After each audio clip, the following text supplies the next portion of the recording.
All right, peace and greetings, YouTubers. So I had an opportunity to see the film Renaissance by Beyonce. And before I go any further, let me say this. I am giving spoilers, so if you have not seen the film, but you plan on seeing the film later down the line and you don't want me to ruin your experience by saying too much, too soon, and too early, this will be the time to close this video out and just come back a little bit later. That way you can't be mad at me when I said that the light fixture fell on her head and she had a concussion for 3 of the shows. Alright? Now that didn't actually happen. That was just a test. I was showing you how spoilers work. But overall, I really enjoyed watching this. This was a great watch. I mean, there's just so much that happens in it. There's a lot of layers. So in addition to the music, you're getting behind the scenes, you're getting her personal experience, you're getting all of the insight about some of the things that weren't going well behind the scenes, what went really well, how things were received, what was happening in the personal life, just bits and pieces. And I think personally, what I always think has worked for Beyonce as an entertainer is that Beyonce doesn't just put out stuff to put stuff out. And what I mean by that is, if she is not inspired or motivated, you're just not getting an album. If she's not inspired or motivated, she's not going on tour, you won't be getting a show, right? And so she's an artist, in my opinion, that does not just go with the motions. Like when you go to a Beyonce show, it's not a show where she's just going with the motions. She just threw a little show together real quick. We're going to go on the road real quick, y'all. So come on, let's get this band. Let's what we doing? Single ladies, crazy and loving, baby. Boy. All right, let's do. That's not the kind of artist she is. And I think as an artist, when it gets to that point when you do become stagnant and you just go with the motions and you're just doing stuff for the sake of doing stuff and there's contractual obligations and you have no motivation behind what you're doing, there's no element of creativity or wanting to be innovative or wanting to raise your own bar anymore, that's when people move on to somebody else. And I think she's been really great at continuing to raise her own bar, even if that means repurposing how she moves in her career, how she, approaches different projects. And so when you talk about Beyonce at this point, a lot of the things that she releases end up being an event or a movement. So Coachella was a whole event. The self-titled release was a whole event. Lemonade was a whole event. Formation Tour was a whole event. On the Run Tour, 1 and 2 were events. You know what I mean? And so Glastonbury, I'll even throw that in there, was an event. And so she's gotten to the space, and even Renaissance in the Tour, these are all events. And the thing that is dope is, even people who don't necessarily, maybe even not really connect with her music or connect with her as an artist, even if she's not their cup of tea, there's a respect for what it is that she does because they respect the hustle, they respect the intentionality behind what it is that she does. And I think that's the dopest aspect of Beyonce, whether you like her or not. Most people who just, understand and have an appreciation in music and everything, there's at least a respect for how hard she works behind the scenes to put out what it is that she puts out. So I think that's the dope aspect. With this documentary, it's kind of split in 2 segments where there's the live show where it's, the actual Renaissance performances, and then there's the behind the scenes. Me personally, my favorite bit is the behind the scenes, and that's just the music dork in me. I love to see the logistics of a show and how things are put together because there's so much that we don't see as consumers and general audiences. We just go to the show and have our good time and scream and foam at the mouth and go home and go to sleep and tell everybody about it, right? But the logistics of what is going on behind closed doors and in those offices and in those big giant, storage rooms and hangars where they're rehearsing, we don't get to see any of that. So she kind of brings you in on a lot of that. And one of the first tidbits that you learn is this is a show that has been in production for 4 years. I don't know the logistics of what was happening with the 4 years, but at least for the last 4 years, even just ideas and tidbits were kind of being presented and put out there. And that goes back to what I was saying about the idea of intentionality and purpose behind what it is you're doing, right? Continuing to try to raise your own bar, right? And so you get a lot of behind the scenes. And what's even doper is she highlights the people that are behind the scenes. It's not just about her and how great she is, but she's like, no, everybody's going to eat in this. So you get introduced to the crew. You see what it is that they have to do behind the scenes, how much work they have to do, how they literally risk their lives, climbing these, 100-foot towers and trying to screw and bolt different things. And, they're building 3 different stages, which I also thought was kind of a cool tidbit that you learned. There's 3 different stages for this tour. There's the stage that she's performing on in whatever city. The other stage is already in the next city being built. And the third stage is in another city being built, just because, again, it was such a massive stage. And so she has a whole portion where she talks about the experience with the crew. There's a portion where they talk just about about the lighting and how much went into arranging the lighting, how they're going to get it right. Because, hey, lighting will set the mood for your show. You know, when you're trying to get a certain song to bring the energy in the crowd, then, yeah, you want the lights to do this. And again, because it's a stadium show, and I'll be honest, I don't like stadium shows. I hate going to them. I don't normally go. Just because I think sometimes stadium shows, sometimes it's just too much, right? And sometimes there's certain artists that get lost in their production. I don't think Beyonce is one of those artists, but I will say from what I saw, even the way the lighting is set up, no matter where you set in that stadium, you would have felt like you were a part of the experience. You know, sometimes you'll go to a show and the further back you are, you just out of luck because you needed to be closer, right? And so, you know, lighting was a piece of the conversation. Just how much went into building that massive stage they had, or not the stage, but the massive screen on the stage, and what went into building that. The backstory of the dancers and where they had all come from and how they were discovered, and how she found one girl off of Instagram or TikTok just watching them have an audition and the girl's wig fell off and she was like, I'm hiring that girl right there because she kept going. Like that kind of stuff. You know, the experience of the background vocalist and, you know, how they're going to blend, and you see them kind of going over the arrangements. And I want you four to stack, and you're going to sing, take the high, you take the middle, you take the low, and then you're also going to take the high, but you're going to take it an octave higher from the other person that's taking the high. Like all that kind of stuff. The brass section in the band, and, you know, there was a woman that was pregnant. And so you see her announcing to Beyonce, like, yeah, I'm pregnant. And rather than be saying, oh, sucks for you, okay, we're going to find somebody else. No, you can still stay on the tour. We'll even customize your costumes to fit around your belly, right? And so you kind of see the belly grow throughout the show, which is kind of cool, right? And so you get to see all of that, the logistics behind everything. You even get to see bits and pieces when things don't go right. Like there's a piece where she's performing and the sound goes out. And, you know, it looks like maybe even the power temporarily goes out at one point. So, you know, they rush her backstage. And rather than her panicking, because I will say she is cool at playing it smooth, right? Because some folks would have lost their minds if, you know, the entire set falls apart or stops working in front of like 70,000 people. Some people would just freeze up, wouldn't know what to do, right? But it shows her like they're adjusting, like, okay, well, we're going to do this. In 3 minutes, we go back out there. And what was so dope is when she comes back out, she comes back to the exact same song, but she's done a whole wardrobe change. I was like, okay, pretty dope. And the thing that I also like too, like I said, like her personality really comes out in here. I think sometimes we don't really get to see a lot of her personality just because she's very guarded with how much you're going to get from her. You know what I mean? I feel like over time, and I think that's a response to just some of the criticisms that she used to get at one point in time. I think that's a way of her protecting her peace. Just, y'all not getting all my business like that. But in this, you really get to see just her personality come out when she's pissed off, when she's tired, when she's sad. There's moments when she's crying. You know, I was like, I haven't seen this side of her since like MTV Diary circa 2001 when they went to the state fair and all the people started freaking out because they're like, oh my God, it's Destiny's Child. And I always remember there's this one scene where it's like there's the fan and she's freaking out. So she's trying to take the selfie with Kelly Rowland, but this is before smartphones. So she has like the roll up Polaroid, you know, you got to roll it up and then get the pictures developed and they take the selfie. And I was always thinking like, imagine like back in the day when you try to take a selfie with your favorite celebrity and you don't even know what the picture's going to look like until after it's developed. Just imagine taking that picture and then you forgot the sun was behind you and the whole picture was washed out and you can't see nothing. Like imagine how pissed you'd be. But anyway, there's a part in there where Beyonce is responding to just, you know, all the pandemonium around him. And she's like, man, I remember we was here 2 years ago. Ain't nobody care. And I was like, dang. So I haven't seen like that kind of energy until watching this pretty much, right? So you get to see all of these different layers of her. And again, there's just so many aspects to the show. So I really enjoyed a lot of the behind the scenes. And then when it comes to the actual concert, like I think there's so many bits and pieces you'd have to pay attention to because for me, her show has 5 main components. There's one, Beyonce, you know, that's the draw.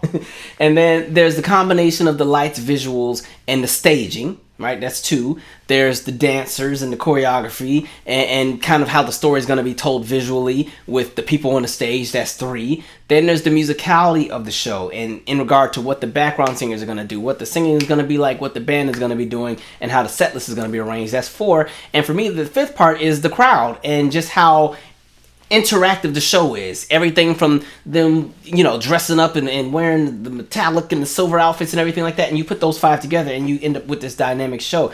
And so if we just take a minute to just talk about like the staging, I'm at this point where when you talk about the staging she had for this show, because I mean there was so much going on. I mean, like there was this big disco ball that was like the size of a freaking house that would just get rolled out on the stage. There's a flying horse that's like metallic and shiny flying over everybody. She rides out on a tank at some point. You know, this big massive screen, which is like the size of a state, is like on the stage, and the stage could close and come up and come down, and then, you know, she comes out the floor and then she comes back down, and just all kind of stuff, plus the pyrotechnics and the fog and the lasers and the light show.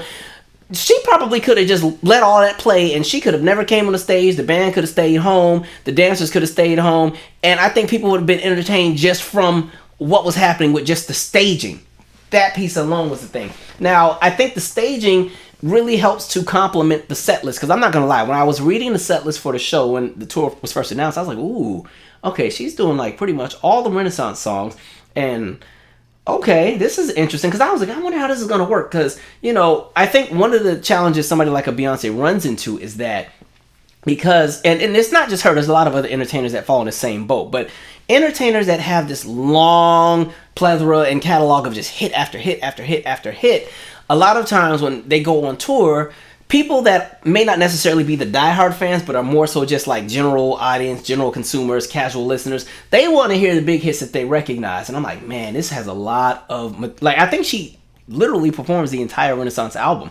And so I was like, how is this going to work? Because I'm like, man, if you're not somebody that's super into Renaissance, you may not like this set list, because, you know, Single Ladies, which I'm convinced she hates performing that song. I don't know if it's true or not, but I'm sure she's probably sick of that song. But, you know, Single Ladies ain't in there. There's not gonna be no Me, Myself, and I. You know, there's not gonna be no Irreplaceable and Halo and all the big numbers that people want to keep hearing all the time. And it goes back to that conversation of, again, you don't want to keep also giving people the same thing. And so I think a lot of artists end up in a space where it's like, how do you find that balance of getting enough of the hits, but also giving enough new stuff where, you know, you feel like you're not getting the same been to one show, seen them all kind of energy, right? And so I think the way that the staging is set up with the visuals and the lighting, it makes the set list make so much sense. Like the set list, it flows. It makes perfect sense with how it's all aligned. And again, I think that goes back to, again, that idea of just not being an artist that goes with the motion. Being willing to take risks and doing things that may not necessarily be initially popular, but once people actually ride it out and see how it unfolds, they're like, okay, that makes sense. I personally think that's a gamble to, you know, do a full show. And yes, it's great that you did all the songs on Renaissance, but there's all these big hits that some people may have wanted to hear that you didn't cover. But I think even if you came for those hits, you would have left satisfied, because there was just that much that you got to enjoy. And so I was like, okay, that's dope. That was really dope. And so, yeah, I just think like the staging and the visuals alone, there was so much going on. It was really cool to watch. And then we also learned about some of the other things behind the scenes as well. Like she was recovering from a knee injury because she had a surgery. And this is all the end result of an injury that happened on a previous tour. I think this is the I Am Sasha Fierce tour. But, you know, on that tour, if you remember, if you got to see it, there's a portion, I don't remember what song she was singing, but I remember it had the sample of Pop Champagne. But she's like spinning and floating in the arena. You know how when paint be flying up and soaring all around like Superman. She was doing the same thing, but she was flipping. I don't remember what song she was singing, but at one of the rehearsals, when they're trying to bring her back in, they ended up crashing her right into like in the front of the stage, and I guess she really messed her knee up, and it needed to be dealt with. And you know, she never really had the time to do it because she was always busy and touring and stuff. So, you know, they show her in recovery from the knee surgery, and you know, trying to dance on an injury, right? To the point where, you know, she can't wear them heels. She got to do this in sneakers and everything like that. And then, you know, they talk about like her having like a sinus infection just from being on the stage with all the fog and the smoke. And then, you know, when you tour and you're doing stadiums and there's no ceiling and, you know, it's different. The weather's going to do whatever it wants to do, right? Like I live in DC. I know the second night of the DC show, it was a downpour, right? Which I thought they were going to put that in there. They kind of referenced it a little bit, but I know like with the DC show, she had those or on the other show, she had those mechanical hands that were moving while she was singing and dancing. They just didn't even roll those out for the DC show. They're like, all this rain, we ain't about to have this equipment not working, so y'all just gonna have to use your imagination. So Beyonce was right there without the machines. Use your imagination. And so it still worked. But yeah, you got to see so much. And I think with that too, it also highlights the fact that, like, with a lot of these entertainers, they're just always expected to be perfect. Especially somebody like a Beyonce, who I think, you know, with the branding and the way that she's always been marketed as just this flawless entertainer. And so people always expect perfection when they go to see anything she has. So, you know, she couldn't just not perform. She couldn't just not do any choreography. So I do think the choreography is a little bit calibrated to kind of fit around the injury. So you don't see her doing all the big floor work and stuff like you normally see. But I also think because she's doing so much singing, and this is a 3-hour show, she was definitely gonna have to pace herself throughout it. Because I was like, this is a very extensive show. Like when I was in the theater watching, I'm like, dang man, we still on here. Lord, okay, how much more we got? I had to Google what the set list was just to see how much longer the movie was gonna be, because I was getting a little tired. Because like I said, I went to a late show, so at this point it's about 1 a.m. and we still got about 40 more minutes of movie left to go.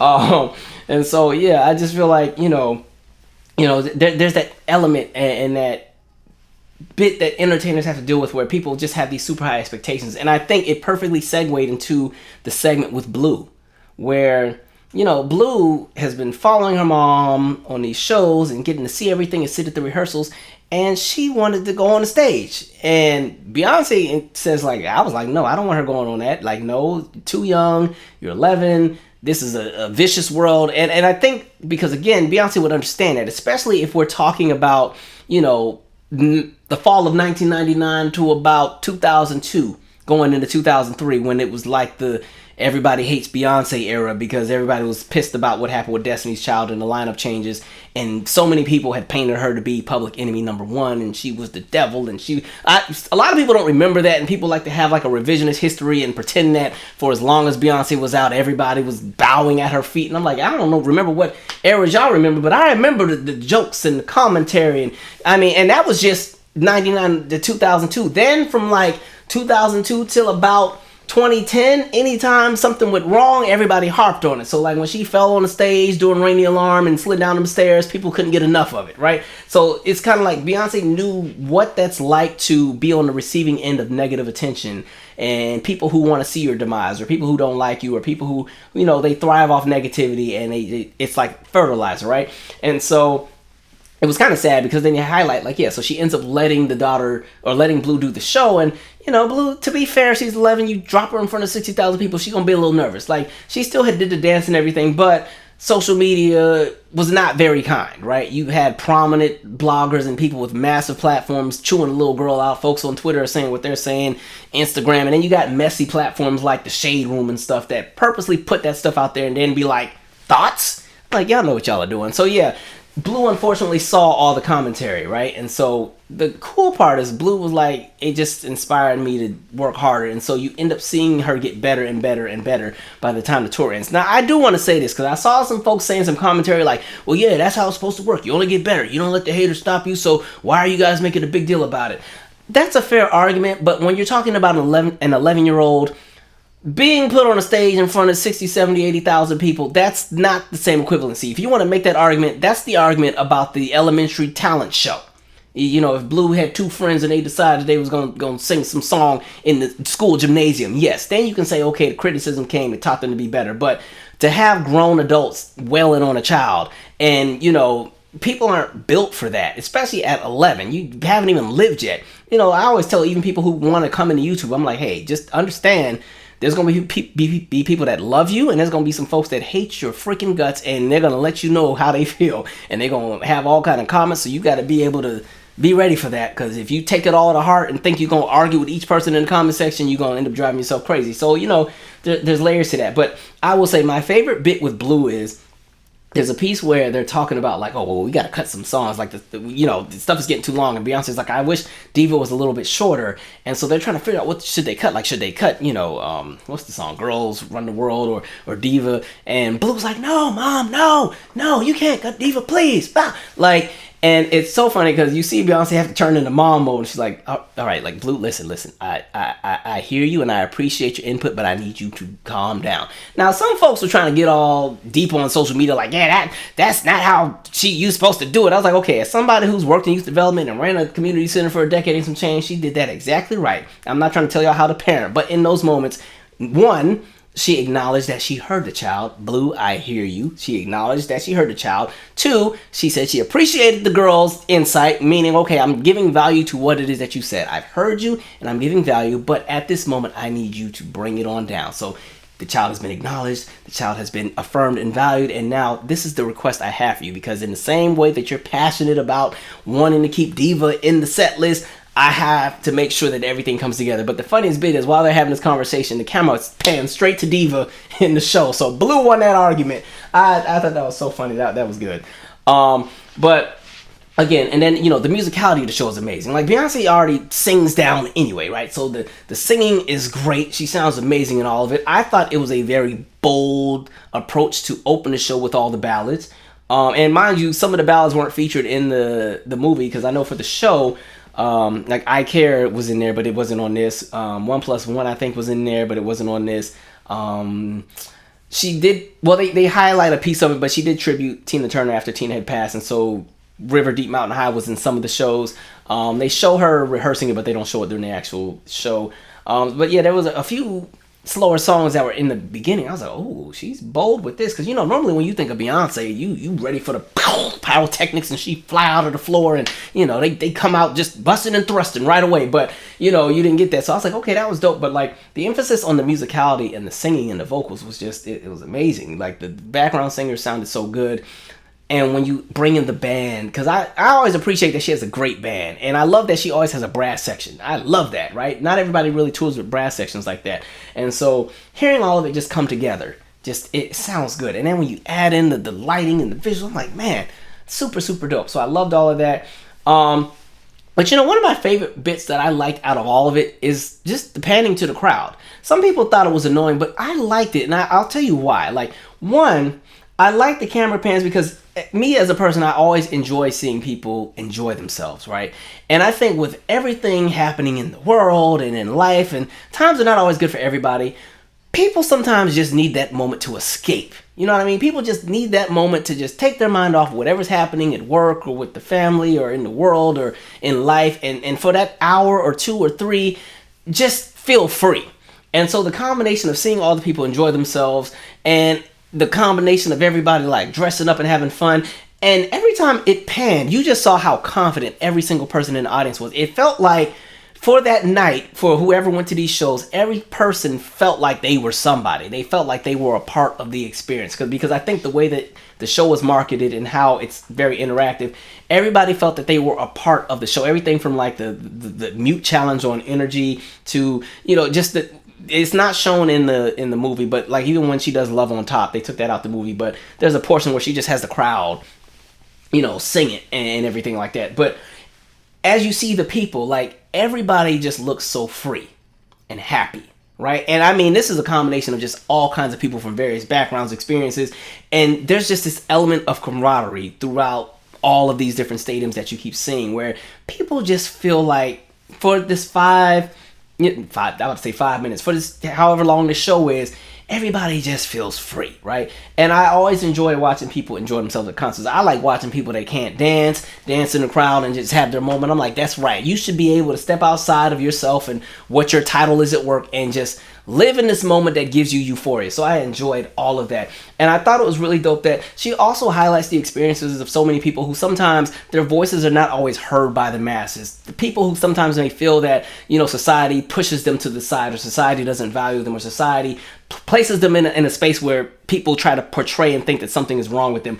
Giving all of these people different spaces. So the narrative about her Uncle Johnny and his experience and what it was like to be who he was at the time that, you know, he was coming up, and just how pivotal he was to Beyonce's life, and, you know, becoming the seamstress and like helping with the clothes and everything like that, and just seeing how all that comes back full circle. I thought that was beautiful. I enjoyed all of that. Kevin Jay-Z Prodigy, I think I said it right. If I said it wrong, please forgive me, I'm so sorry. But like, you know, giving him his flowers, right? Because even when you're talking about the conversation of ballroom, like a lot of people wouldn't be familiar with that. Like I didn't know much about ballroom culture, voguing, anything until I saw Paris is Burning in undergrad. And then that's how I got to kind of see. I was like, okay. I think what's really dope with this is when you're talking about that renaissance, I think the reason so many people connected with the show is it just felt like it was for them. Like, it felt like a space where nobody's going to be in a space where they're judged. Nobody's in a space where people are criticizing them. So everybody step out in your fly-ass gear, come in and be the star of the show alongside the star of the show. And so I thought that was really, really dope. And so overall, it was a great watch. I thought there were moments that are funny. There's some moments where they're crying, just because, again, Uncle Johnny's bit is kind of sad because unfortunately he passes and everything. And so kind of hearing Tina Knowles just talk about their experiences together and how they come up. It's a full circle moment. Like, Beyonce has a moment where she goes to their hometown. They have home videos of like her and little Kelly from back in the day. You get to see the Beyonce's twins. You get to see where Jay-Z falls into the picture. It's just a good time. And I love that they include the audience. And the audience gets to kind of say their 2 cents. And you kind of get to see which celebrities had come. And it was a great watch. At least for me. I love music. I love the behind the scenes with shows. I didn't get a chance to go to the show, unfortunately. Like, when they announced it, the DC show was August 5th and August 4th. And I was supposed to be in New York. And so by the time New York was adjusted and then I actually ended up being in town when the tour would have taken place, there was only resale tickets available. And you know, when they do resale, them tickets be 3, 4, 5, 6 times higher. I was like, dang, because I wanted to get me a ticket in the Renaissance or the Club Renaissance section on the floor. I want to party down there too. And then by the time them resales came out, it was up to like $2,200. I was like, oh, okay, I guess I won't be seeing this show, but you know, there will be next time. And it was so funny because me and one of my good friends, we had gone to a comedy show, which I think would have been on night 1. And even the comedian was like, oh, so if y'all at this comedy show when Beyonce's in town, we know y'all ain't got no money. I was like, damn. And then for night number 2, I almost was going to go. I was like, but the thing that sucked too, because even like the very back row at FedEx Field, like the very back row, meaning the top of the stadium where you're bumping your heads on a cloud, that ticket, because it was resale, there were only resales left. The lowest one was $380. I was like, all right, I just won't make it to this show. Plus, and then it started downpouring. I was like, you know what? And then I'm not even close. You got to go all the way to like Landover or wherever that's at. All right, I guess I won't. I'll catch her next time. But you know, I enjoyed what I saw with the film. Again, the singing is great. She has some stamina, and it's amazing that she still sounds this good. Like, she still has a very healthy pocket, and she even has a piece where she talks about how she damaged her voice as a child, and you know how she was able to kind of maneuver and heal and repair from that. And so there's so many layers to it. Like I said, it is a long watch, so you know you got to make sure you got some time to really sit with it. I don't advise seeing it after 10:30 p.m. because, like I said, I went to a late show, so I was fighting some sleep towards the end. I was fighting for my life, but it was worth it. It was a great show. Let me know what you think. I know a lot of you got to go to the show, share your experiences. You can rub it in my face that you got to go and I didn't. Whatever.